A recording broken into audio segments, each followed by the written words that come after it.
नमस्कार, जय जवान जय किसान न्यूज़ 24 में आपका स्वागत है। आइए नजर डालते हैं आज की खास खबर पर।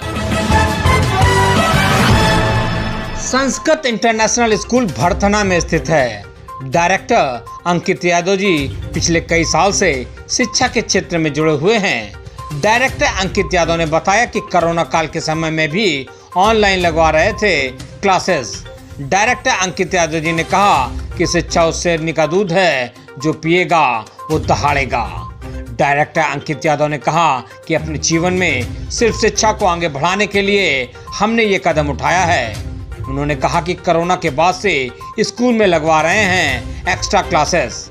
डायरेक्टर अंकित यादव ने कहा है कि बिना शिक्षा के मनुष्य जानवर के समान है, इसलिए जीवन में शिक्षा बेहद है जरूरी। शिक्षा बिना दुनिया है अधूरी। देखिए जिला इटावा से पवन कुमार के साथ रोहित की एक खास रिपोर्ट।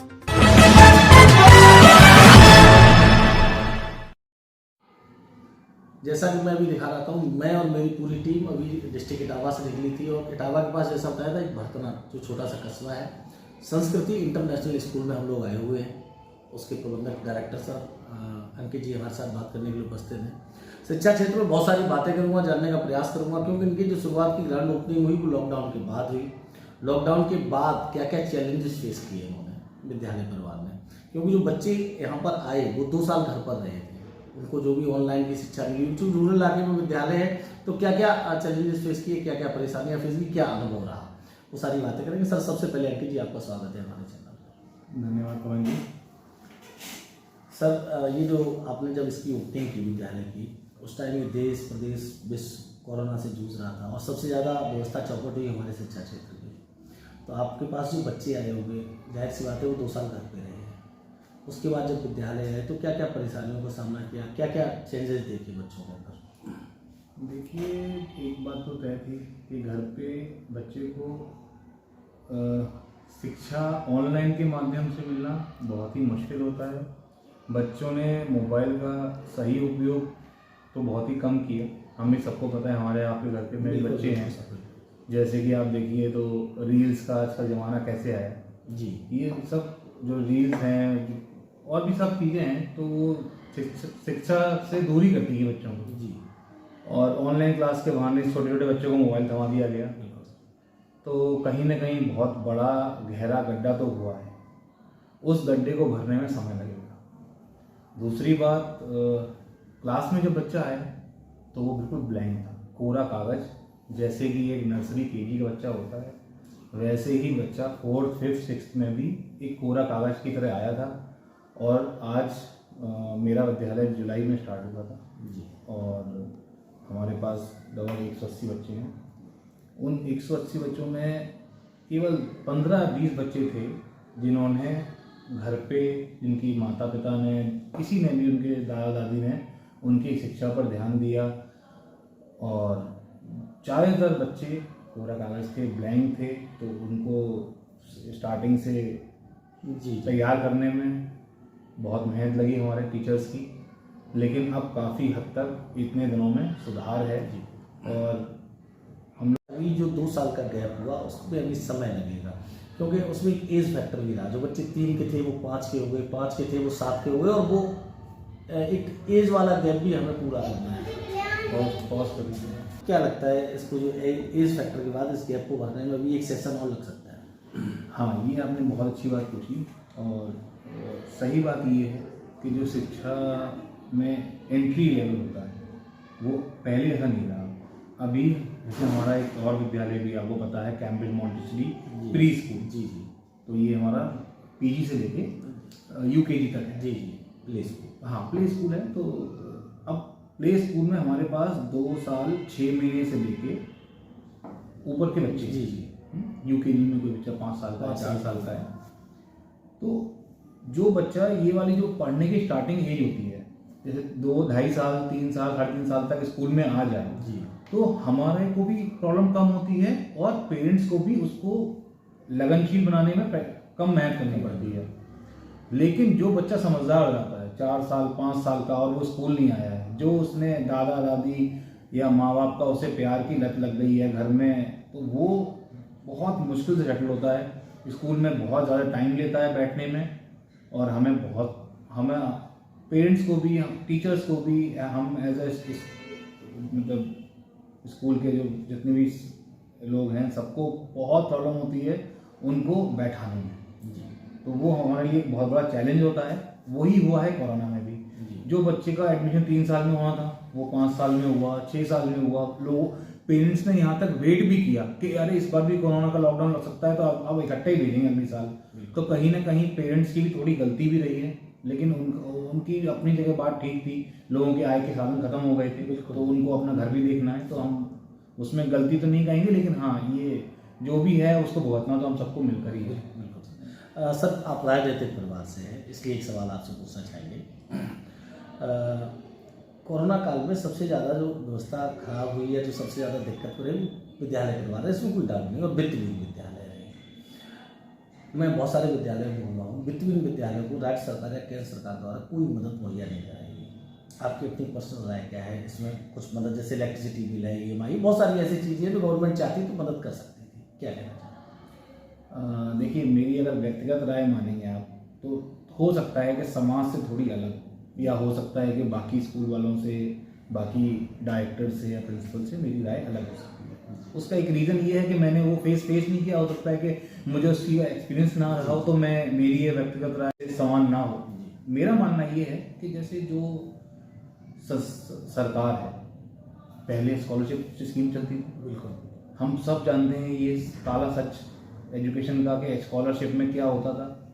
तो क्या उस टाइम की भरपाई, वो तो समय है और एक चक्र है। ये मेरा अपना मानना है कि वो एक समय चक्र है जी। कभी किसी ने ज़्यादा कमाया, कभी उसके हाथ कुछ नहीं आया। और जो कोरोना में हुआ उसमें स्कूल नहीं, लोगों के अंदर तक की नींव हिल गई है। बिल्कुल सर। तो मैं मेरा भी जैसे व्यापार था, जैसे मेरी स्कूल से पहले राइस मिल था और दूसरा मेरी ज्वेलरी की शॉप भी है।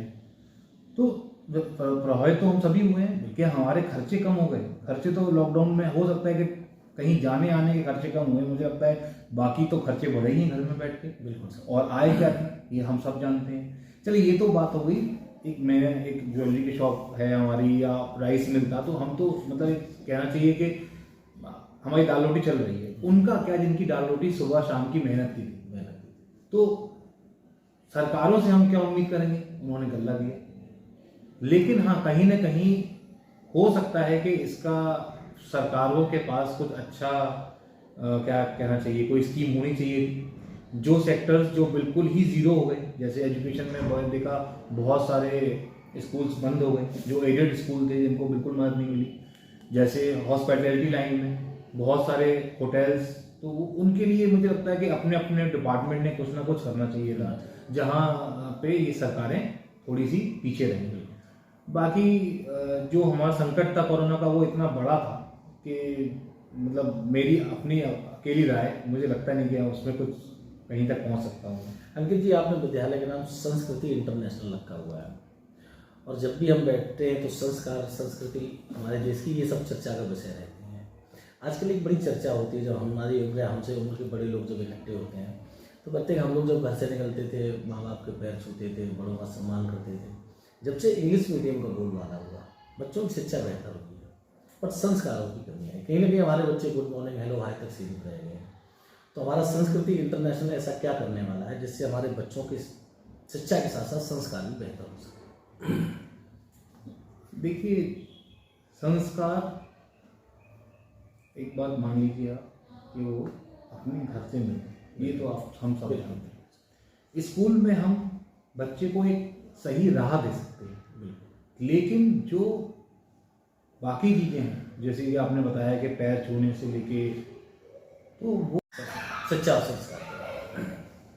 देखिए, कुछ चीज़ें हैं जो हम अपने स्कूल में निरंतर करते रहते हैं। जैसे कि असेंबली टाइम में जी, सारे बच्चों को हम डेली हिंदी और इंग्लिश दोनों में प्रेयर करते हैं, जिसमें कि संस्कृति की जो क्या कहते हैं झलक है, वो 2-3 प्रेयर हैं हिंदी में, एक संस्कृत में है। तो वो क्या है कि जब हम उनको बच्चों को समझाते हैं। स्टार्टिंग में जैसे हमने समझाया कि हम जो प्रेयर कर रहे हैं उसका क्या महत्व है, उसका क्या मतलब है। तो हमारे बच्चों से आप पूछेंगे ना तो उनको अपनी जो प्रेयर कर रहे हैं उसका मीनिंग पता है। तो ये एक बहुत ज़रूरी बात है कि जैसे मंत्र का जाप करते हैं, आपने देखिए कि मंत्र का जाप तो आप कर रहे हैं, लेकिन आप क्या मंत्र पढ़ रहे हैं आपको उसका मतलब तो पता होना चाहिए। तो वो मतलब हमारे बच्चों को पता है। तो ये एक बहुत अच्छी बात है जो हमारे टीचर्स ने हमने अभी तक अपनी मेंटेन किया हुआ है। दूसरी बात क्या है कि मैं पेरेंट्स से भी रिक्वेस्ट करना चाहता हूँ कि हम बच्चे को 7 घंटे 8 घंटे अपने पास रख के उससे हमें किताब भी पढ़ानी है, और जो हम एक जो कर सकते हैं, जो चीज़ें भी हम अपनी तरफ से कर सकते हैं। असेंबली होती है कि हम एक बच्चे को इकट्ठा करके और उन लोगों को एक सही मार्गदर्शन दे सकते हैं। लेकिन पेरेंट्स का एक बहुत बड़ा रोल रहता है कि पेरेंट्स को अपने घर में मेंटेन करनी चाहिए चीज़ें, जैसे कि घरेलू हिंसा आपने देखा होगा हमारे इंडिया में बहुत कॉमन है, हमारे समाज में बहुत कॉमन है। इन सब चीज़ों को अगर आप नहीं करेंगे तो एक बच्चे के दिमाग पे अलग प्रभाव पड़ता है।